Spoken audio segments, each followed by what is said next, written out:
السلام عليكم ورحمة الله وبركاته. ازيكم حبايبي؟ عاملين ايه؟ يا رب تكونوا بخير ان شاء الله. النهاردة انا جاية لكم، جايبة معايا الهدية الجميلة دي. ده دكتور كلين.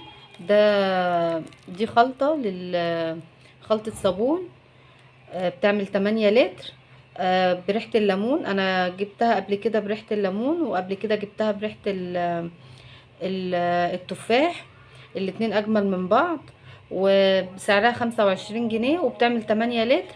عبوة موفرة جدا. جربوها وان شاء الله تعجبكم، واوريكم بتتعمل ازاي. نبدأ مع بعض. انا بجيب الكيس كده زي ما انتم شايفينه، افتحه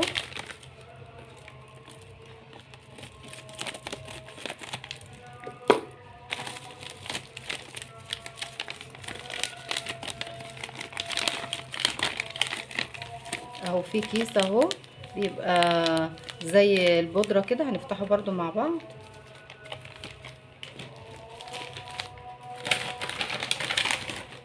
والكيس التاني زي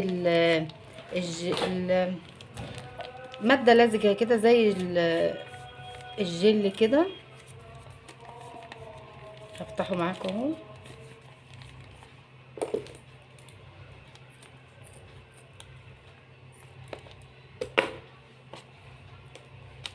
اهو يا حبايبي زي ما انتم شايفين، زي الكريم كده.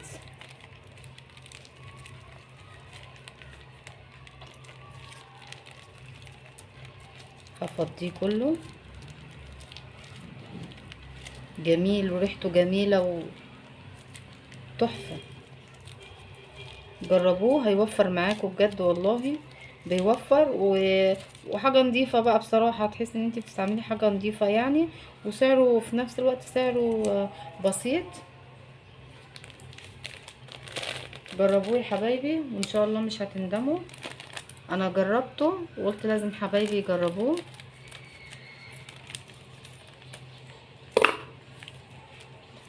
اهو دي البودرة. نفضيهم على بعض.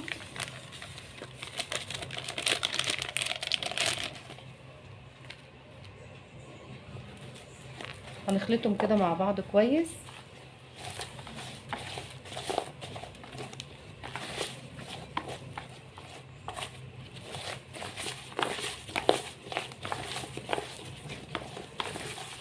الموضوع سهل وبسيط خالص، ما بياخدش اي وقت ولا مجهود يعني. الموضوع بسيط خالص.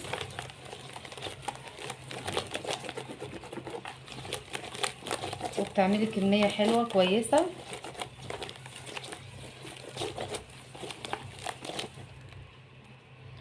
اهو بعد ما خلطناه كده مع بعض هنبتدي ننزل شوية بشوية كده. طول ما احنا بننزل كده نقلب.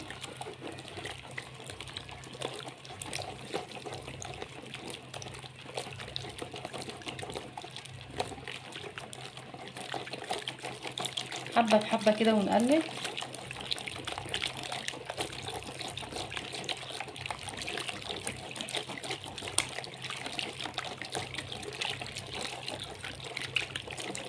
زي ما انتوا شايفين كده.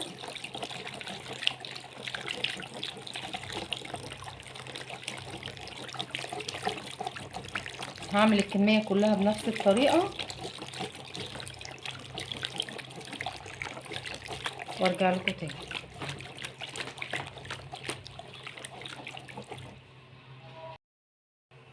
بصوا يا حبايبي، انا كده حطيت 7 لتر. طول ما انتي بتحطي بتقلبي. انا بس عشان ما كنتش عايزه اطول الفيديو عليكم حطيت 7، وده التامن اهو معايا. او طول ما انتي بتحطي كده تحطي وتقلبي، تحطي وتقلبي، عشان كله يمتزج كده ايه مع بعض. زي ما انتوا شايفين كده. ده كده 8 لتر. هو فيه بيقولوا ممكن تحطي 7 يبقى اتقل، بس هو والله بيبقى جميل. وبعدين انت ممكن وانت بتصبني اصلا ما تزوديش ميه. وانت بتحطي ما تزوديش ميه عليه. حطي حاجه بسيطه، او ممكن ما تحطيش وتصبني، بيبقى تحفه وجميل والله. مش قادره اقول لكم على الريحه، والله العظيم الريحه جميله. ريحته جميله. جربوه والله وان شاء الله هيعجبكم. وموفر جدا جدا جدا.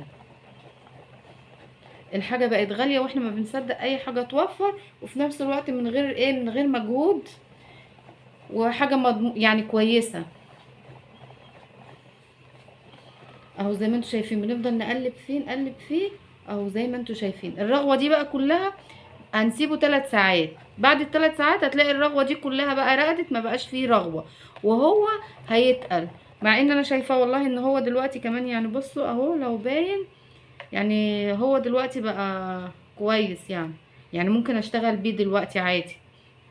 لكن كده كده هتسيبيه 3 ساعات، وبعد الثلاث ساعات بقى تعبيه في ازايز او تشوفي الجيركن اللي هتحطيه فيه وتستعملي منه بقى كده خلاص تمام. هتلاقيه تقل معاكي اكتر من دلوقتي، اكتر ما انت لسه عاملاه، وهتلاقيه بقى كويس. جربوه بقى، ولو عجبكم ما تنسونيش بقى اللايك والاشتراك في القناة. سلام عليكم.